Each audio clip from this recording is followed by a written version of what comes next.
Bom, nós aqui então estamos estudando Efésios. Nós chegamos ao ponto mais importante da carta aos Efésios. E também, por ser o ponto mais importante, por ser o clímax da carta, vamos dizer assim, também é um texto pesado. Um texto cheio de teologia, cheio de Paulo, né? O conhecimento e a forma como Paulo trata as Escrituras. E nós vamos trabalhar um pouco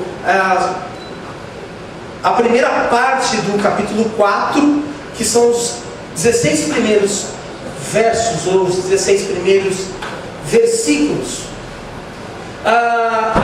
E mais para falar sobre esse texto, eu precisava trazer aqui para vocês, porque eu dei o tema desta noite, organicidade. Organicidade, então, daquilo que é orgânico, né? Tudo que é orgânico tem a sua organicidade, a sua organização, a sua forma, e isso não é diferente com a igreja. A igreja tem a sua organicidade, e Paulo está tratando disso aqui em Efésios 4. Nós temos estudado isso desde o mês passado, essa carta. Nós sabemos já um pouco do contexto, quem são os receptores dessa carta. Tem algumas curiosidades que é bom lembrar. Esses caras são, na sua maioria, gentios, isto é, não eram judeus, pagãos. E para falar sobre paganismo, então a gente precisa relembrar algumas questões que eles têm como prática religiosa, como algumas crenças. Por exemplo, eles achavam que se eles fossem dar uma volta nas montanhas e eles ficassem ofegantes, então se eles respirassem um pouquinho mais forte, um espírito do ar poderia entrar neles e tomar conta da vida deles. É verdade. Eles vivem debaixo desse medo dos espíritos do ar. Eles acham que os espíritos estão aqui, então nós precisamos não só temê-los, mas também ter cuidado até se a gente vai respirá-los. Junto com isso, existem as cartas efésias. São cartas de magia. Ensinavam aos moradores ali da região a como lidar com esses espíritos, como lidar com alguns deuses e assim por diante. Éfeso é uma cidade riquíssima, um porto importantíssimo do Império Romano. Então esses caras estão acostumados também a tratar com dinheiro, né, vamos dizer assim, com valores, a comprar, vender, inclusive a tratar do poder do dinheiro, do status que o dinheiro confere ao homem. E Paulo então vem de alguma forma tratando isso na comunidade. Paulo ficou 3 anos em Éfeso, fez discípulos ali, sim, alguns judeus que eram convertidos ao cristianismo, mas na sua maioria gentios.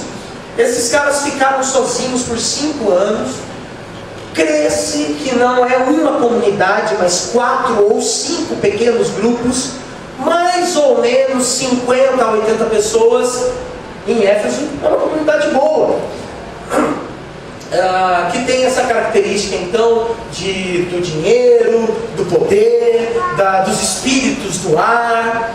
E Paulo então vem tratando o plano eterno de Deus no primeiro capítulo.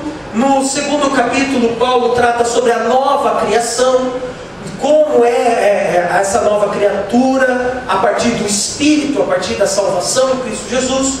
E no capítulo 3, sobre a missão dessa nova criatura, desses homens que pertencem agora a uma nova criação, que pertencem ao reino, que não mais estão debaixo do domínio dos espíritos do ar e nem mesmo de todo o sincretismo religioso local.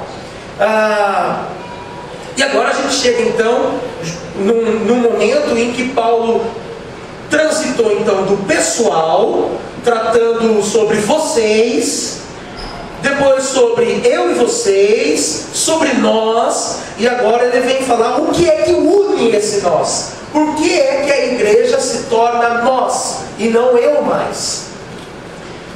E ele vem então no capítulo 4 tratar disso. Mas é necessário que a gente trate um pouco sobre, defina o que é organicidade, para a gente dar prosseguimento a essa nossa conversa. Eu conversando sobre igreja, soltei essa palavra, né? A organicidade, e o pastor comigo olhou para mim e falou assim: Marcão, você está inventando essa palavra, eu nunca ouvi isso. Não, organicidade é nada mais, nada menos do que uma unidade tal, uma unidade que respeita os diferentes dons e funções que em ação se completam, gerando crescimento e desenvolvimento. Isso é organicidade.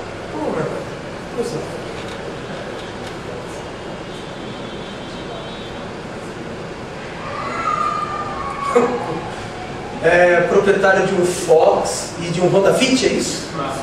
Prata. Um minuto só, viu vocês? Que está estacionado aqui na esquina. É de alguém aqui?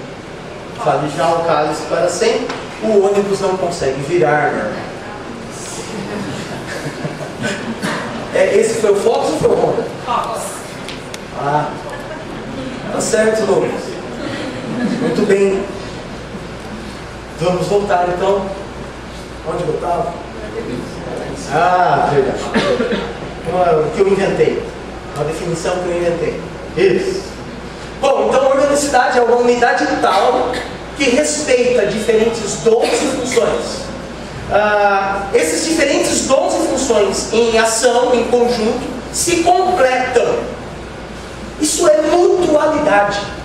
A gente já tratou sobre isso e o texto também vai tratar.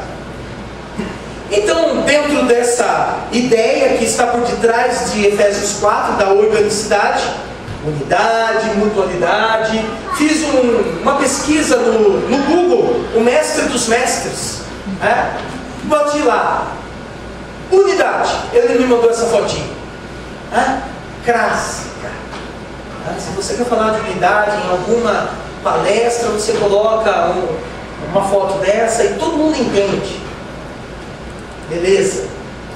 Várias fotos, algumas com várias mãos diferentes, outras nem tanto. Aí então, bati lá no Google, mutualidade, e veio esta foto.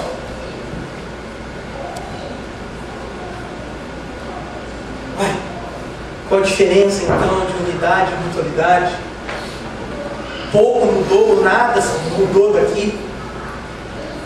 Porque justamente não dá para nós falarmos sobre unidade se não entendermos a mutualidade. Não dá para eu dizer que tem uma união com você se nós não somos mútuos. Isso é, se eu não faço algo em prol a você sem esperar nada em troca, e você também não faz algo para mim sem esperar nada em troca, que completa um serviço. Isso é mutualidade. Isso é unidade. Perfeito. Fuçando um pouquinho mais, encontrei essa charge, onde o Senhor olha para dois caras brigando e diz: vocês não devem brigar, devemos amar nossos inimigos. E então os caras respondem: ele não é meu inimigo, é meu irmão. Com a Bíblia ali, embaixo deles. Justamente porque a igreja confundiu unidade com uniformidade. Devemos nos vestir iguais, devemos falar, inclusive ter a mesma forma, o mesmo gueto, né, na hora de falar. As pessoas só entendem quando é assim, né, lá fora, quando nós encontramos os nossos amigos, e aí, cara, como é que vai e tal? Aí encontra o pastor, paz. Paz da onde? Por que paz? Né? Ou senão aquele exemplo clássico, né, a família quebrando um pau em casa, domingo, né, na hora do almoço, o Marquinho lá com a Paula empurra daqui, chama a Camila, grita: estamos casados, tal, não sei o quê. Mas eles estão esperando o Marquito para almoçar. Quando então o Marquito vai tocar a campainha, ouve aquele bafafá, olha para Débora e fala assim: vamos esperar um pouco, né, amor? Vamos esperar. E de repente deu uma calmaria, toca a campainha, o Marquinho abre a porta e diz: paz, irmão. É clássico isso, né?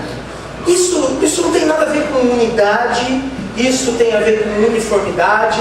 Então nós trazemos para uma única forma o jeito de falar, o jeito de vestir. Pessoas acham que ser cristão, esperam, né? Nós vamos à igreja. Eu me lembro que uma das vezes que eu vim para cá pregar, eu estava vindo para cá assim, tênis, calça jeans e uma camiseta, e meu pai olhou para mim e falou assim: você vai pregar assim? Mas para nós é tão normal isso, né? Sermos normais, né? Mas na cabeça dele eu devia pelo menos ir com uma camisa, né? Melhor. Eu falei: ok, pai, então me dá uma camisa. Ele me deu uma camiseta polo dele lá, e até depois disso nunca mais um arquiteto pregou de camiseta aqui. Eu contei essa história para ele. E nessa confusão de uniformidade e unidade, nós criamos que a unidade na igreja ela só existe quando todos nós somos amigos. Deixa eu falar uma coisa para você. Sim, amizade é importante, mas é mentira que uma igreja precisa se conhecer e ter amizade no todo para existir uma união. E o texto vai falar sobre isso, porque o texto não fala sobre churrasco. Você faz churrasco com quem? Com seus amigos. Quer dizer então que se eu for fazer um churrasco na minha casa e não convidar a igreja, amanhã ninguém mais vem na igreja, né? Porque quem que foi no churrasco da casa do pastor? Eu fui, né? Vocês são os preferidinhos do pastor. Isso não tem nada a ver com unidade. Ok? Infelizmente, a igreja confundiu os eventos sociais. A igreja confundiu os laços de cumplicidade como unidade. E eu me lembro na última igreja que eu fui pastor, antes desta, que existia uma pessoa que dizia assim para mim: pastor, o senhor precisa me ensinar a te amar, porque eu não gostaria de participar de um churrasco contigo. Eu falei: beleza, sobra mais. Não tem problema. Você não precisa, com todo amor e carinho, eu não preciso estar na sua casa em todos os churrascos para nós termos algo em comum, porque o algo em comum tem que ser muito maior do que um churrasco. Porque se nós nos enchermos de picanha apenas, o que nós vamos dividir uns com os outros é... Calma, Marquinhos. Antes, picanha. Isso. Calma. Marquinhos já pensou na putrefação do negócio. Não precisa, calma. Agora tem a onda vegetariana aqui. Se nós nos enchermos apenas de novelas e de filmes, o que nós vamos dividir? Nada mais, nada menos do que personagens, do que enredos, tramas cinematográficas. Mas nós temos algo muito maior do que isso para nos enchermos. E esse algo maior é Cristo Jesus. E nós precisamos dividir Cristo Jesus. E convenhamos, nós não precisamos de churrasco para dividir Cristo. Nós precisamos de pessoas para dividir Cristo. Tá bom, nós precisamos de alguns encontros para dividir Cristo. Mas não só entre nós, mas principalmente com aqueles que ainda não têm o que dividir. E daí talvez com esse a gente precise dividir com ele uma picanha, para ele abrir e poder...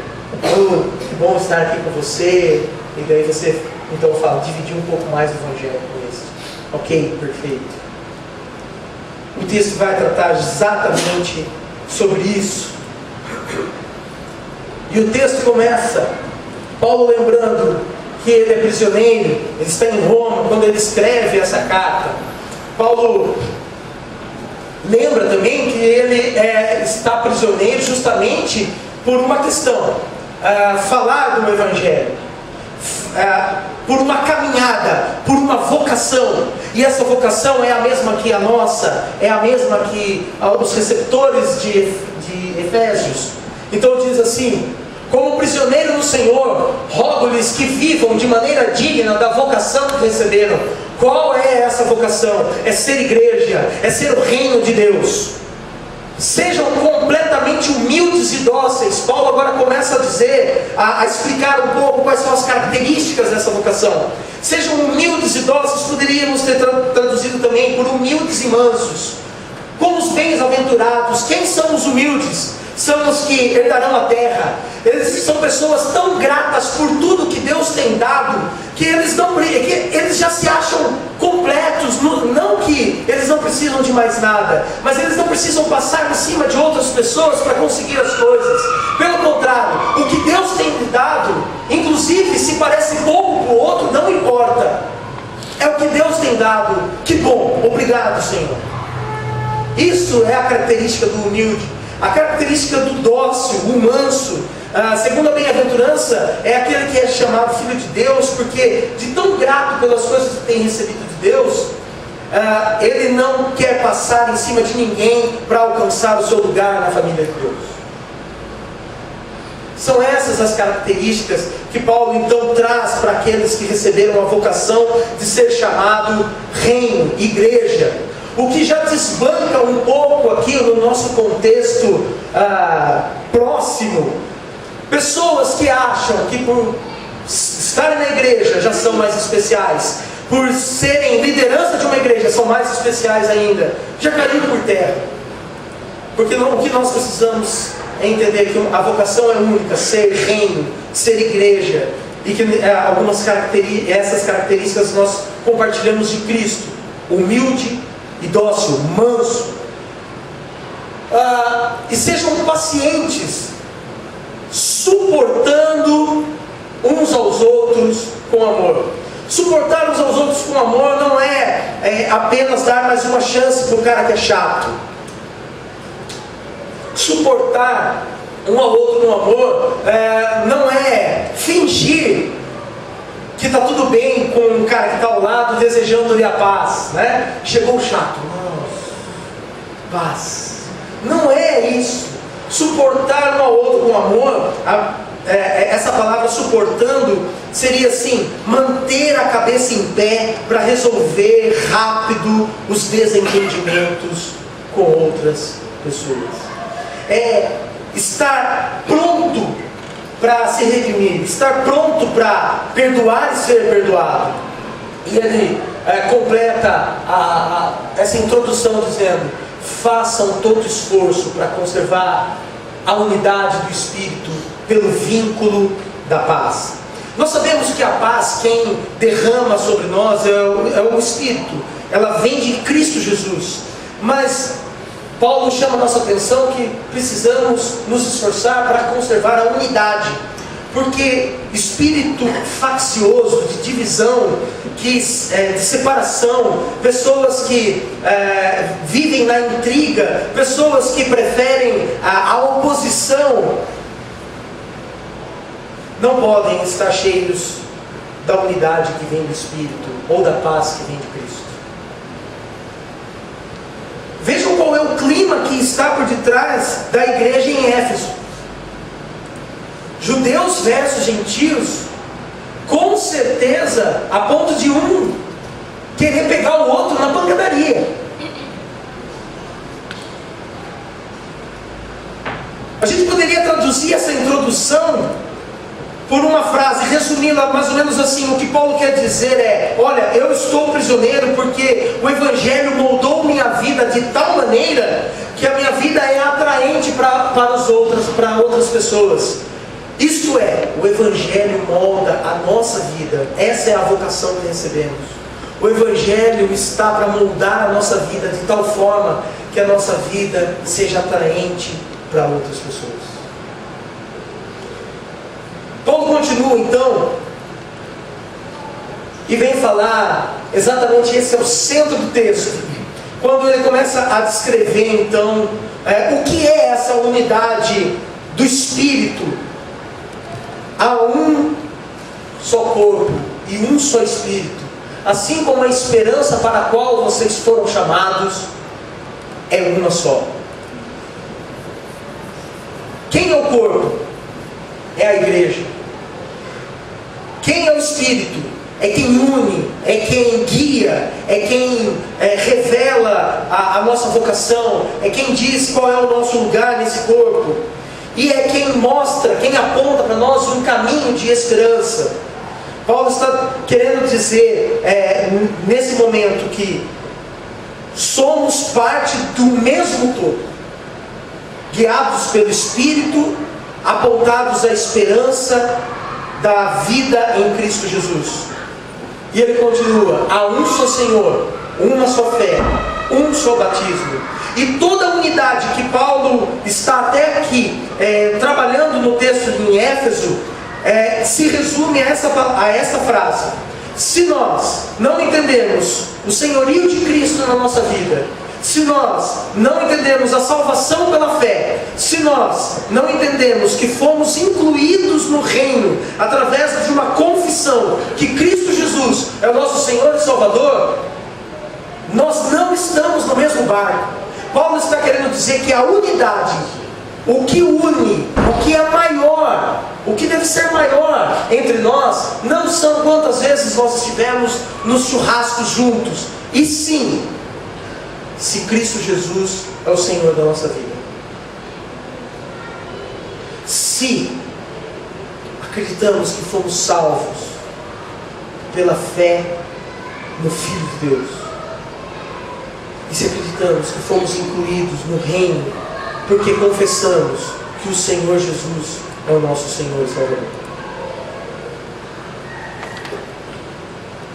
Paulo está chamando a atenção da igreja para dizer: olha, a unidade está nessa confissão, que a salvação é pela fé e a inclusão é pela confissão. O Senhor Jesus é o Senhor e Salvador da minha vida. Isso precisa ser maior entre nós.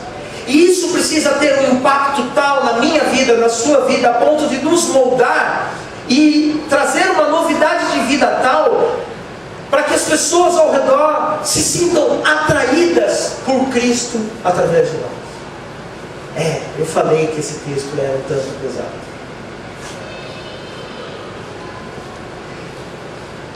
E Paulo continua: porque é um só Deus e Pai de todos, que é sobre todos, por meio de todos e em todos. Paulo está trazendo aqui o Espírito, o Filho e o Pai. Uma economia onde o Pai é o Criador e é soberano sobre todos e sobre todas as coisas. O Filho é o Redentor e é o autor e consumador da fé.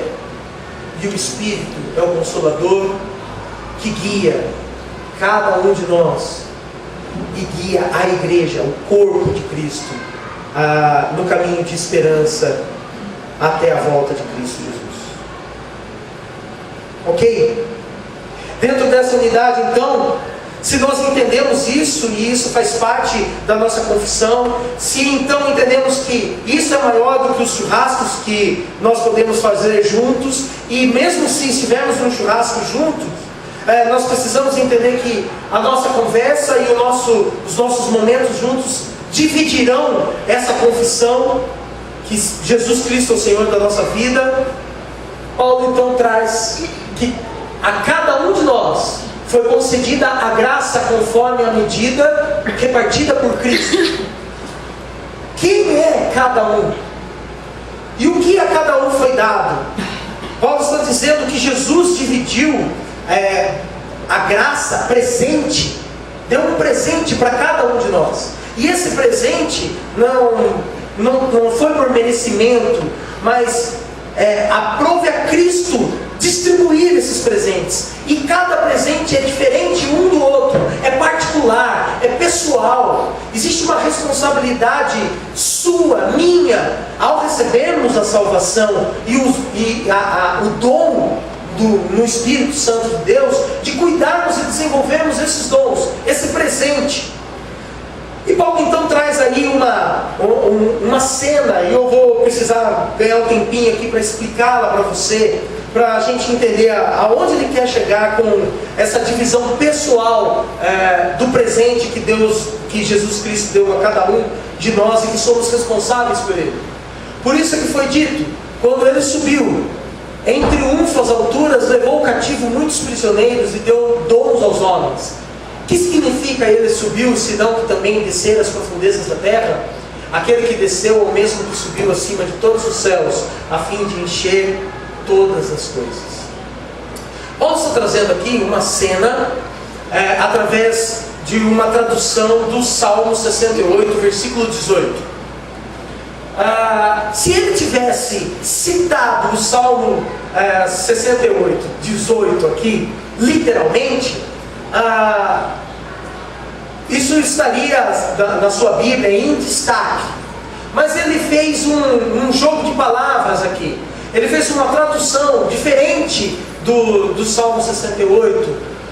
Porque lá no Salmo 68 diz que subiu em triunfo às alturas, levou cativos muitos e dividiu ou recebeu os dons dos homens. E aqui ele diz que Jesus deu dons aos homens. Paulo está trazendo a cena do triunfo. O triunfo é uma parada militar. Vou tentar explicar para você. O general sai em uma luta armada com um exército contra um exército inimigo. Ele vence a luta, ele invade a terra, ele toma cativos, prende algumas pessoas, isso é general, e volta para a sua cidade, para a sua terra natal. Quando ele volta, o general vem em cima do seu animal, do seu cavalo, do seu carro, limpinho, cheiroso, bonito, na frente do exército. O povo está esperando o exército chegar. As pessoas estão com flores à mão, incenso à mão. E então, quando aponta o general, eles começam a gritar, a ovacionar, e começam a jogar essas flores, a queimar o incenso, jogar os incensos sobre o exército. Atrás do general vem o pelotão da elite do exército dele, das patentes. Todos também limpinhos, bonitinhos, marchando, entrando na cidade. E atrás desses caras vêm os prisioneiros de guerra, maltrapilhos, sujos, talvez até mesmo sujos de sangue. E esses homens são trazidos para dentro da cidade. Atrás deles estão os soldados, a linha de frente do exército, também suja, para mostrar como é que foi a luta e por que eles ganharam, e como eles ganharam a luta desse exército inimigo. Na mão desses soldados está toda a riqueza que foi tomada no lugar: ouro, prata, bronze, os bens, tecidos, sei lá o que mais que tinha lá na casa que eles invadiram, nas cidades que eles invadiram. Quando eles entram na cidade, pisoteiam as flores, pisoteiam o incenso, sobe um cheiro agradável na cidade. Esse cheiro é conhecido como o cheiro da vitória. Tem todo um enredo por detrás dessa cena. O que Paulo está trazendo aqui é justamente a vida, a encarnação, a humilhação de Cristo, a sua morte e a sua vitória, a ressurreição e então a sua vitória sobre a morte e a esperança da eternidade. Quando ele traz a cena do triunfo, citando o Salmo 68 com essa mudança da tradução. Que são esses dons? Paulo traz que isso então é o presente, são os despojos, é o que está nas mãos dos soldados. Cada um recebeu a sua parte. Cada um. Quem são esses caras que estão segurando esses despojos? Quem são as pessoas que estão segurando os presentes, as riquezas nas mãos? Eu e você. Judeus e gentios, a igreja de Éfeso, todos nós. Paulo está trazendo na cena e colocando a mim e a você. E o que é que está sobre as minhas mãos, sobre as suas mãos? Dons.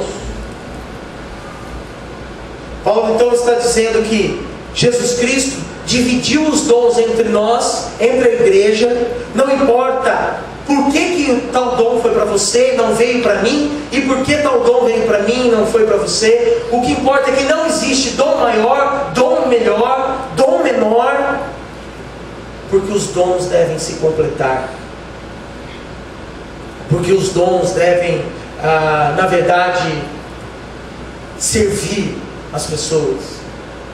Quando os dons são usados em benefício próprio, não são mais chamados de dons, são usurpações.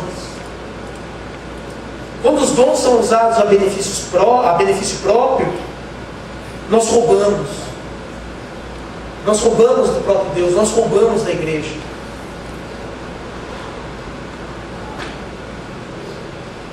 Então ele continua.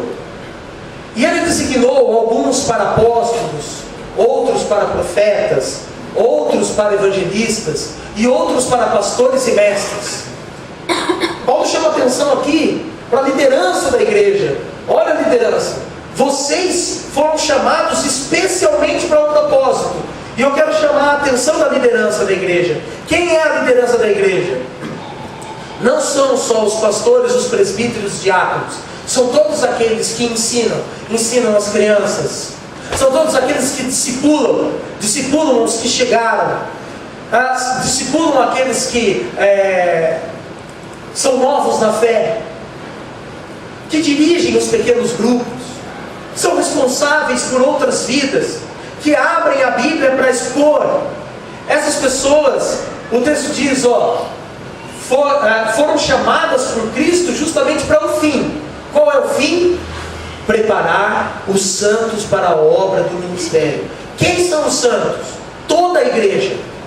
A liderança foi levantada justamente para preparar a igreja, a todos, para o ministério. Que ministério é esse?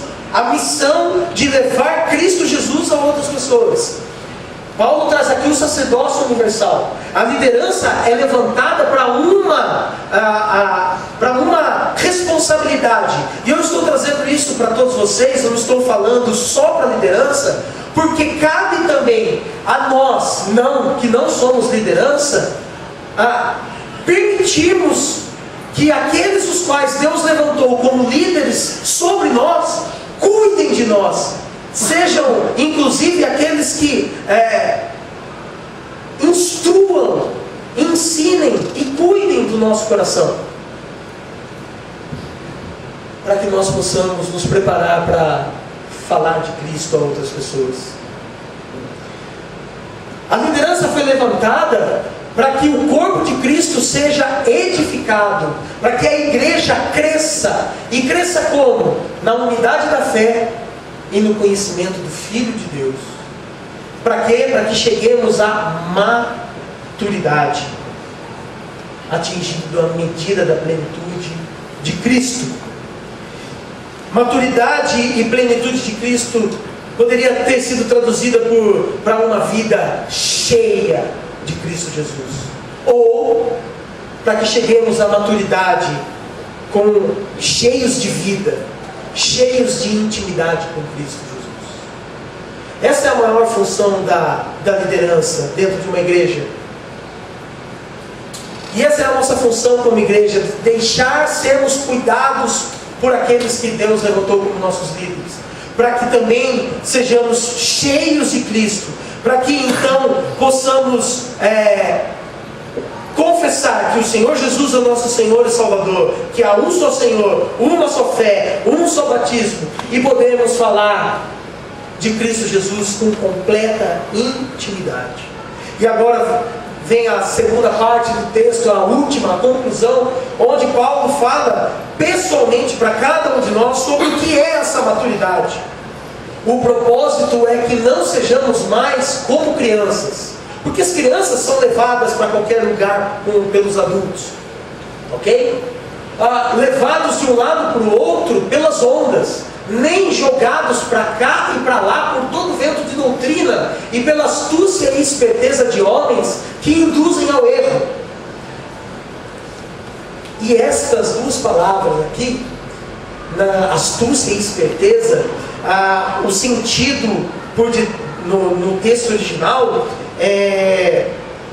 tem uma outra cena aqui. você passando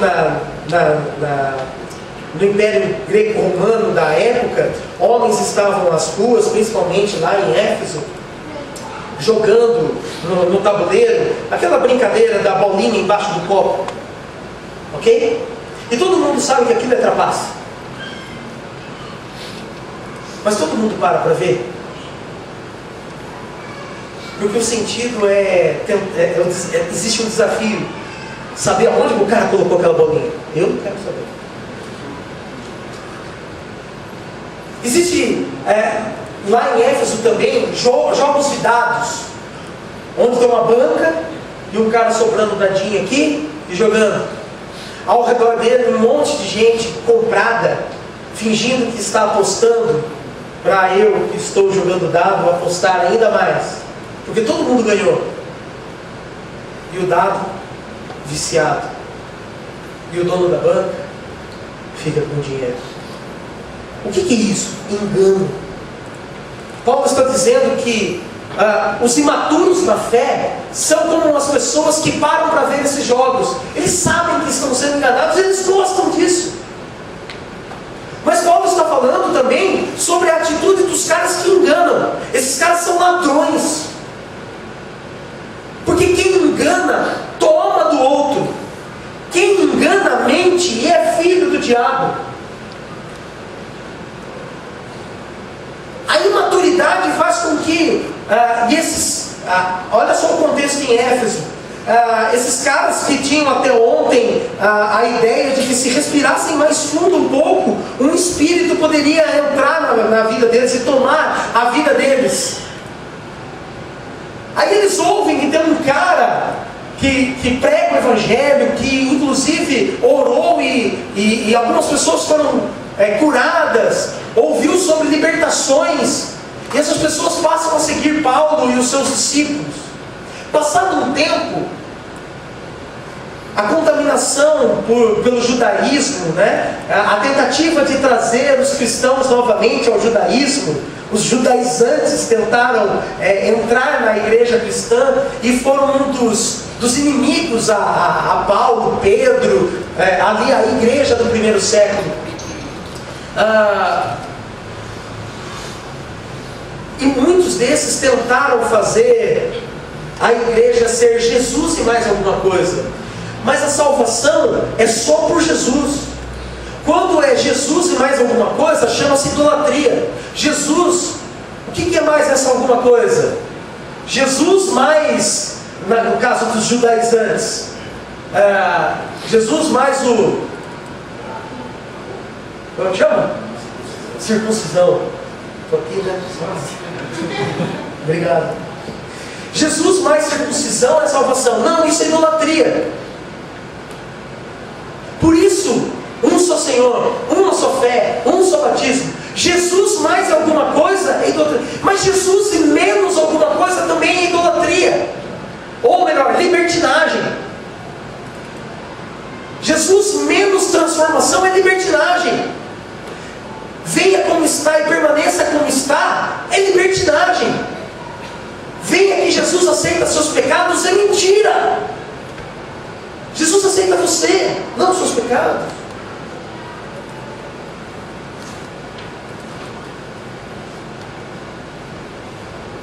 Paulo está falando sobre esse engano que ronda as igrejas, inclusive ronda hoje em dia. Um bando de gente dizendo que nós precisamos fazer mais, Jesus e mais, e um outro bando de gente falando assim: não, Jesus não é tudo isso, é Jesus menos.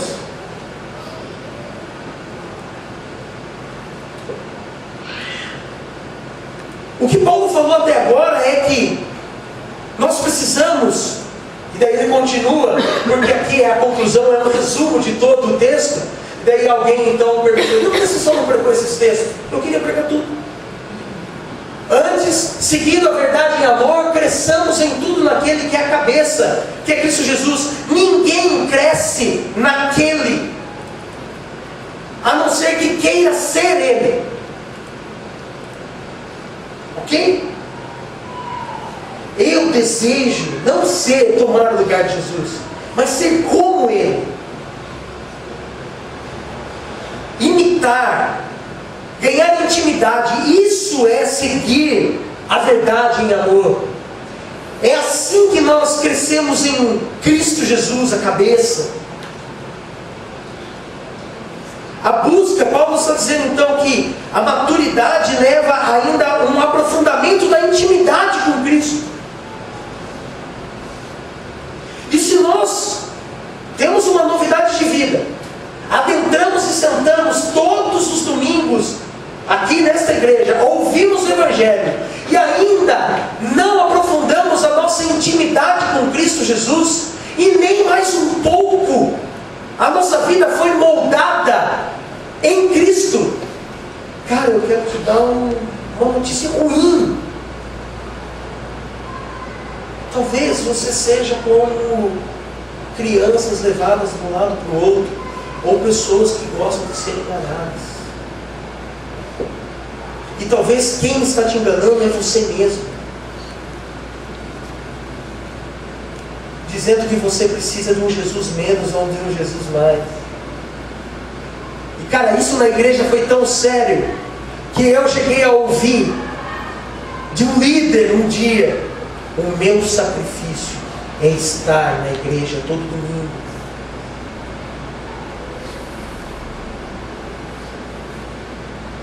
É Jesus mais o sacrifício dominical, porque ele perdia os trapalhões. Isso aconteceu. Mas essa é uma frustração minha. Quem desistiu de trapalhões? Estou entregando a minha idade, mas quem desistiu de trapalhões? Não? Quando meu pai convencia minha mãe de deixar eu em casa, meu pai não era cristão, para assistir os trapalhões, meu Deus, era uma alegria só no meu coração. Eu estou confessando o pecado, não riam.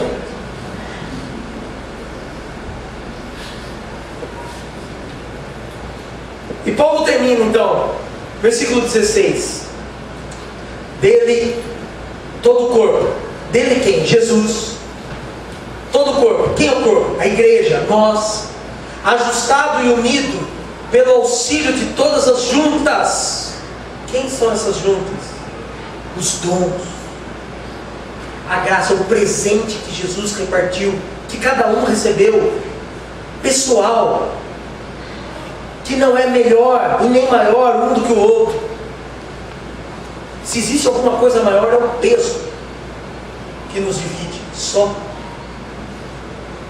Porque se chegar na fila lá do céu e falar assim: quem tem o dom do pastoreio, fica aqui, quem tem o... vai estar todo mundo no mesmo patamar, ninguém vai estar dividido, no sentido de esse aqui era pastor, né? Porque se for para dividir, esse aqui era pastor,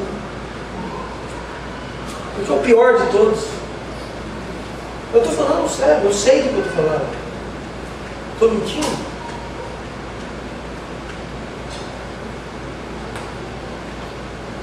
E ele continua: cresce e edifica-se a si mesmo em amor, na medida em que cada parte realiza a sua função. Olha como ele termina esse texto: cresce e edifica a si mesmo, se autoalimenta, cuida um do outro. Como? Quando cada um faz a sua parte. Isso é mutualidade. O que Paulo trouxe até agora para nós é que a unidade da igreja está proporcional ao seu crescimento em intimidade com Cristo e na prática da mutualidade comunitária. Cara, se você faz parte da igreja, e se não for desta, alguém que está ouvindo lá, ou você que está nos citando, se você faz parte da igreja e acha que a unidade da sua igreja está faltando programações para que ela aconteça, não está. Está faltando intimidade com Cristo Jesus e está faltando coragem para você colocar em prática os seus dons e talentos.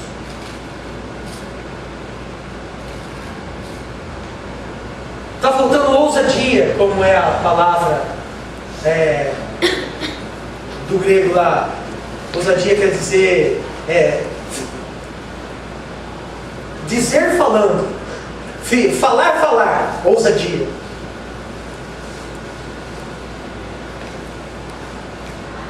Coragem coragem para falar. Está faltando, se você acha que a unidade na igreja, ela não está boa o suficiente, por isso talvez eu e você precisamos repensar a igreja, animar, mudar a forma da pregação, mudar a banda, mudar o evento, está errado.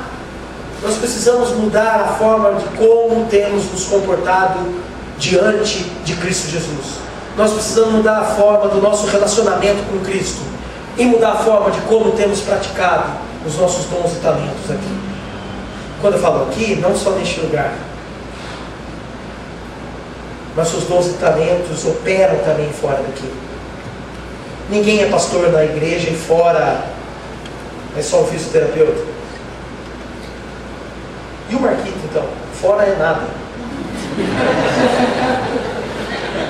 Falando isso, não está aqui, eu posso falar mal. Não é? Fora é o que então? Ninguém usa um dom aqui que não usa lá fora. Porque se faz isso, é igual o cara na barraquinha com as bolinhas no copo. Está se enganando e enganando alguém. A chamada, a puxão de orelha em Éfeso era esse. Não existe gentil, não existe judeu, não existe dom maior ou melhor. Existem pessoas salvas pela graça de Cristo Jesus, que confessam isso, que participam do reino da igreja, estão unidas por essa confissão, e essa unidade se torna ainda maior todos os dias, quando elas se relacionam e se moldam na vida de Cristo Jesus e honram a presença e a ação de Cristo com os seus dons e talentos. E eu quero orar pela sua vida por isso.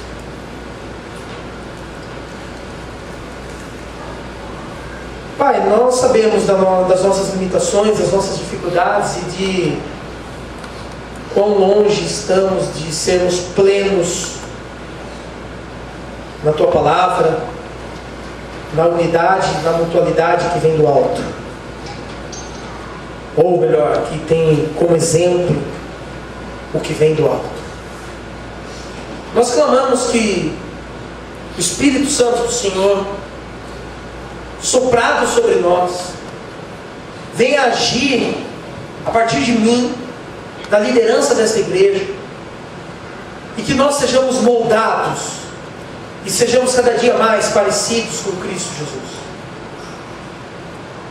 para que essa igreja seja unida, Pai, para que os meus irmãos olhem para mim, olhem para a nossa liderança, olhem para os que ensinam, olhem para os que lideram e que vejam Cristo Jesus e desejem essa vida para si, para que também outras pessoas olhem para nós lá do lado de fora e sejam despertadas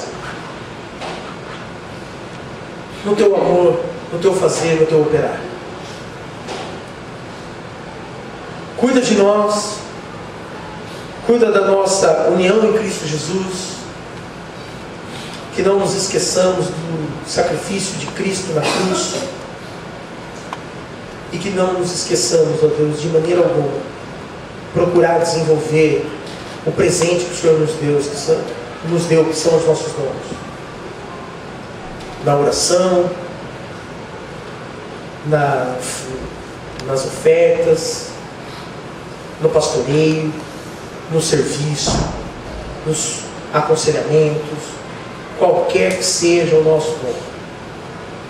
Nos ensina, nos leva mais para perto de Ti, para que possamos colocá-los em prática e o Teu nome seja honrado e glorificado. Cuida sim da minha vida e da vida dos meus irmãos, dos meus amigos aqui, e que continuemos sendo assim, chamados por Cristo Jesus, de amigos e não mais servos.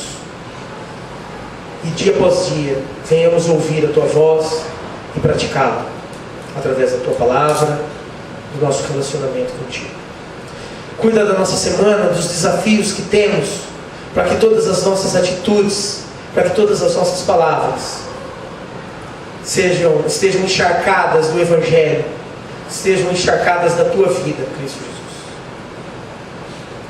Abençoa-nos e leva-nos na tua segurança. No nome de Jesus que oramos. Amém.